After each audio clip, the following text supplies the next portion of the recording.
오늘은 조선일보의 망상소설을 하나 좀 소개를 시켜드리는 그런 시간입니다. 안녕하세요. 시사발전소 소장 한지입니다. 또 조선일보가 굉장히 형편없는 저질 망상소설을 썼는데요. 제목은 이렇습니다.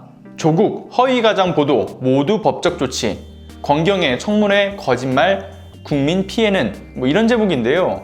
여러분들도 아시다시피 조국 전 장관님 드디어 이제 기덕이들과 극우 유튜버들에게 대대적인 이 전면전을 선포를 했죠. SNS를 통해서 그간의 조국 전 장관과 조국 전 장관 가족에 대해 허위과장 추측 기사를 작성한 언론들에게 반론 보도와 이 정정 보도를 적극적으로 청구를 하고, 그 기사를 작성한 이 개인 기자들에게는 손해배상을, 그리고 극우 유튜버들에게는 민법상 손해배상을 청구하겠다.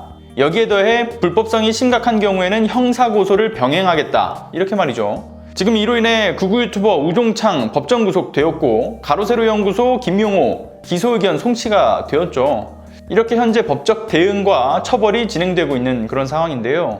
정말 간만에 좀 아주 속 시원합니다. 자, 그런데 이런 상황 속에서도 조선일보 하루살이 마냥 진짜 겁도 없이 소설을 계속해서 써내려가고 있는 그런 또 모습을 보이고 있죠. 좀 전에 말씀드렸던 이 권경의 페이스북을 인용한 기사를 썼던 건데요. 권경의 변호사가 자신의 페이스북에 올린 글의 내용은 이겁니다.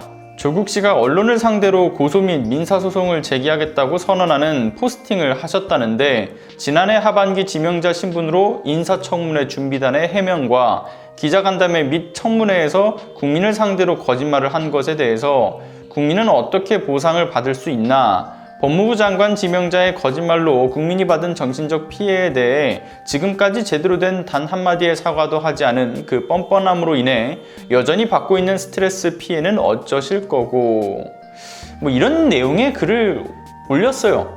근데 황당하게도 조선일보는 권경의 변호사의 한 사람의 발언만을 가지고서요, 법조계에서는 지난해 청문회 조국 그 당시 후보자의 거짓말로 국민이 입은 피해는 어떻게 보상하느냐라는 그런 비판이 나왔다, 이런 기사를 썼습니다.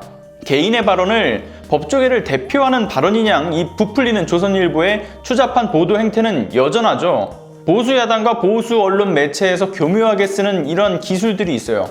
바로 프레임 씌우기. 대놓고 억지 프레임일 때는 정말 많죠. 그런데 정치를 모르는 사람이 좀 얼핏 봤을 때는 속을지도 모르는 아주 추잡스러운 교묘한 꼼수질, 이렇게 위험한 덫을 깔아둔 이런 보도 행태들, 이런 겁니다.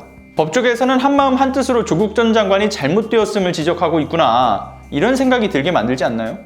실제로 이러한 발언을 내뱉은 법조인은 권경의 그 딱 한 사람인데도 불구하고 이런 식으로 보도를 하고 있습니다. 그리고 조선일보의 이러한 보도 행태와 함께 손잡은 이 권경의 변호사라는 사람의 상식에서 벗어난 글의 내용도 참으로 황당 그 자체예요. 마치 이 세상이 자기 중심으로 돌아간다라는 마인드를 갖고 있는 것은 이 조선일보의 언론 보도 행태뿐만이 아니라 미통당 같은 적폐 기득권층들의 흔하디 흔한 마인드였죠. 권경에는 조국 전 장관으로 인해서 국민들이 정신적 피해를 입었다라고 이야기를 하는데, 도대체 그 국민들은 어느 나라 국민들인지 좀 묻고 싶습니다.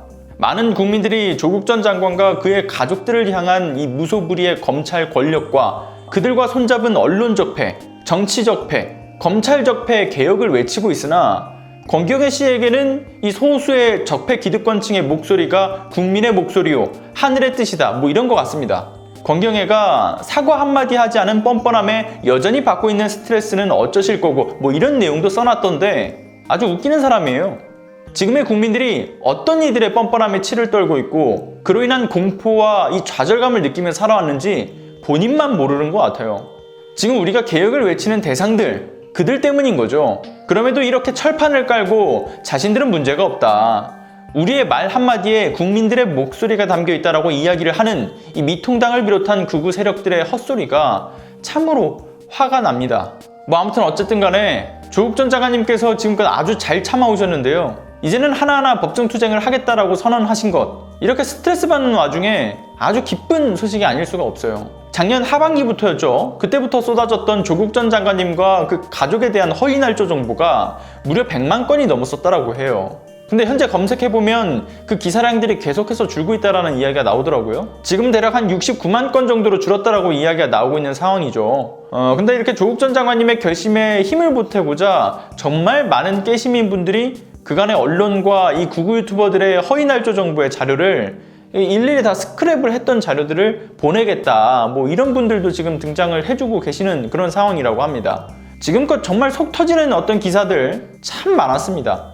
최근에 한 남성이 신발을 투척했던 사건을 경원에게 멱살 잡힌 50대 시민이라고 기사를 써 이 가해자가 대통령 경호팀에 의해 피해를 받은 민주시민인 척 둔갑을 시키거나 권경의 발언이 마치 법조계를 대변하는 발언인 것처럼 둔갑시켜 조국 전 장관을 적폐로 몰아가는 보도, 게다가 극우 언론들의 망상소설을 읽고서 해당 소설을 인용해 사실인 양 퍼나르며 이 돈을 벌고 있는 생계형 극우 유튜버들과 이 진중권 같은 인간들, 그들의 이 추잡스러운 상상력으로 써내려간 글에는 무거운 책임이 뒤따른다는 것을 이제는 알게 해줘야 될 때가 됐습니다. 권력을 남용하면서 엄중한 법의 칼날을 지들 입맛대로 휘둘러가지고 수많은 이들에게 억울하고 고통스러운 시간들을 만들어주었던 것처럼 이러한 고통 속의 시간들, 이제는 그들에게 돌려줄 때가 되었습니다.